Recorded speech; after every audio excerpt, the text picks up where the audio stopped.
A minecart travels between the mine and the ore processing facility on a straight track. Okay? Its distance in meters from the processing facility after t minutes can be modeled with this function here. Right? So its distance or its position along the straight track, you might think of it. So this function represents distance or position here. We got a nice little polynomial. Determine the cart's acceleration after 2 minutes. Okay. So we're traveling distance over time.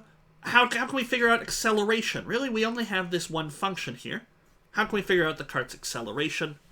Well, remember that acceleration is the second derivative of position or distance traveled. So we need to take the second derivative of this function.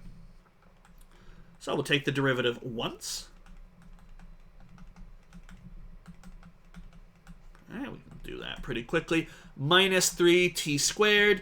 The 4 and the 2 will get minus 8t plus 3. So that's the first derivative. That would represent the minecart's velocity. If we take the derivative again, we'll have the second derivative, and that's what represents the acceleration. Acceleration is the derivative of velocity. It's the second derivative of position or distance traveled. All right, so we'll get, the 3 comes down, we get minus 9t minus 8. There we go. We don't really need units, but if you're looking for it, it's meters, velocity is meters per second. Acceleration is meters per second squared, or meters per second, depending on how you choose to write it. Okay. We want this specifically at t equals 2 minutes, right? T minutes, so t is representing minutes, we want 2. So the acceleration, we might write as a of 2, is going to be negative 9 times 2 minus 8, so that's negative 18 minus 8, negative 26 meters per second.